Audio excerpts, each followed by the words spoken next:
Hello, everyone. My name is Pil-Young Kim. I'm a professor of psychology at the University of Denver. I study and teach the impact of AI, artificial intelligence, on human minds, and also child development.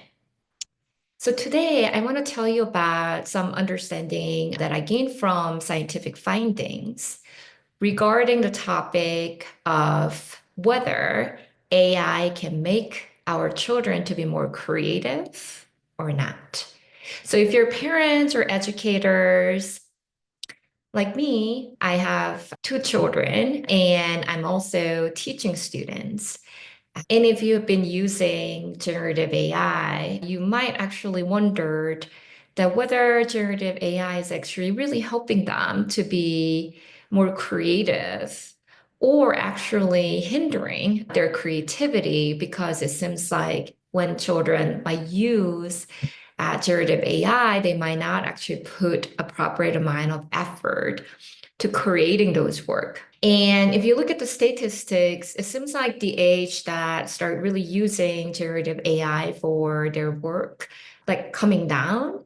That most recent survey that was done in UK 2024, that children and more like teens aged 13 to 18, 3 out of 4 teens reported to use generative AI. Again, for many different purposes. They might just chat with generative AI as just like a company, as well as like helping out with homework, learning something like tutoring, things like that. And at this point that we have to wonder, especially if our children are using generative AI independently, that and then they maybe actually ask generative AI to do their homework. Is it really can be negative in long term in terms of their creativity and their learning. So I think these concerns are completely valid, and I share very similar concerns. On the other hand, in one of my research projects, we're bringing kindergarten children and their parents to our lab. And when they came in, we have this animal character that they can interact with to creating a story together. And as very often I see the children, their face light up, having conversations with ChatGPT in this case that we use as a generative AI, as the ChatGPT makes very helpful suggestions to make their stories to be interesting, asking to children open-end questions for them to think more creatively about the story. I cannot help wonder though that there is also a way that we can use generative AI to help children to be more creative. And I can also see that parents are quite happy with the role of ChatGPT can play interactively in this creative storytelling. Right. So it is worth going deeper into this question and see what kind of research studies that has been done and what kind of suggestions that they may have for us. And so the one study that I want to mention is the study that's done in the US with children ages in 7 to 13. Okay, so that as we're talking about generative AI and the use of generative AI by children, one thing that I think we really need to consider is that these large language models and generative AI, they are not developed with children as users.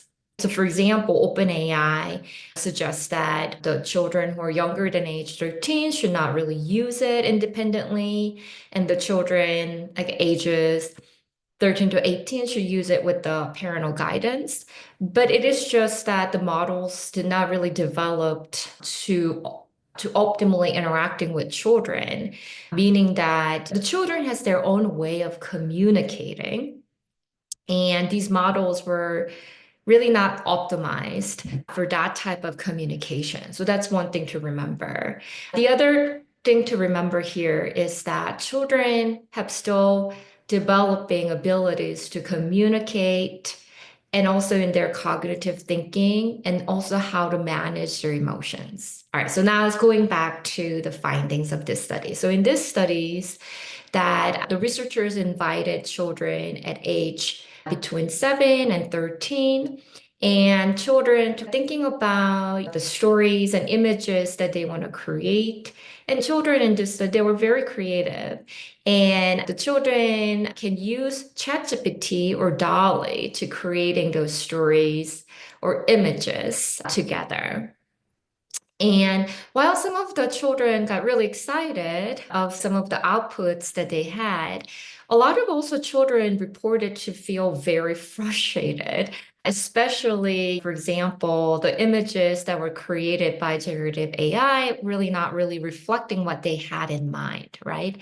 So often children were pretty quick to jump to the conclusion that generative AI is not helpful for creating their creative outputs, and they pretty quickly lose interest of using it. And another study that I want to mention here is with older children. So this is with high school students, and the study was done in China, and both studies were done last year. And in this case, high school students, they have several different groups, and each group have 4 members. And they worked on this project-based learning. And they were paired also with undergraduate or graduate student mentor. And throughout this project-based learning, so finding problems, deciding on that final issue that they're going to focus on, and like thinking about the solutions to the problem, and finally delivering their outputs and strategies and solutions.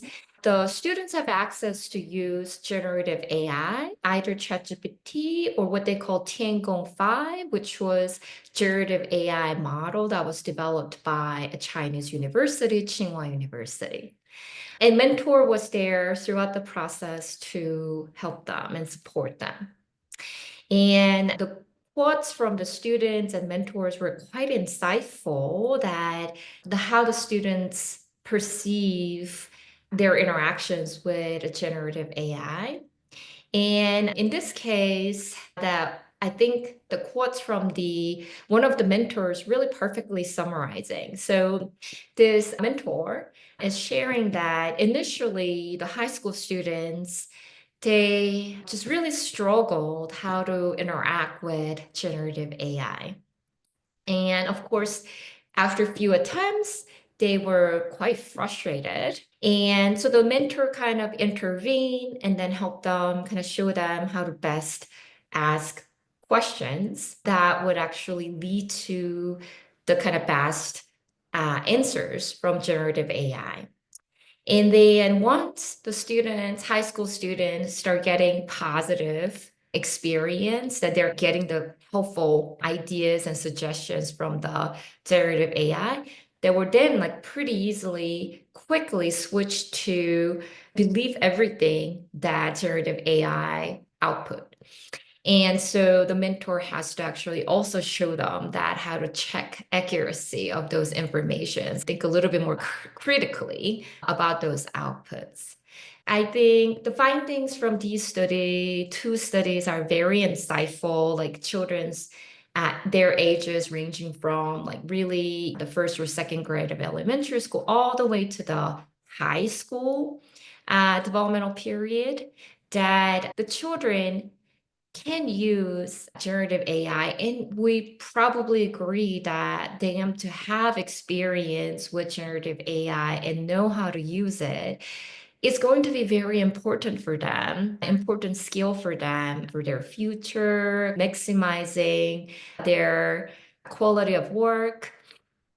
But they seem to need a lot of scaffolding, a lot of support for doing that, so that either they will very quickly lose interest and disappointed by some of the initial tries and disappointing results from generative AI, or with a few great success that they would just then uncritically accept generative AI, or even more seriously over relying on generative AI's output and suggestions for their own work.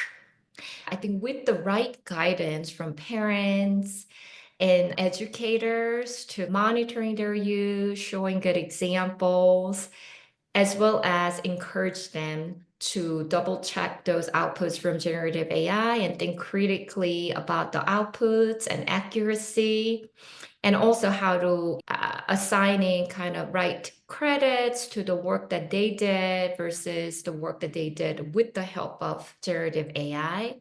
I think all be combined with their experience that generative AI can support their work to be more creative and higher quality. And they gain this very critical and important skill to use generative AI for their learning. So yeah, thank you so much for tuning in and paying attention. And I'll come back again with another topic and discussion. Thank you.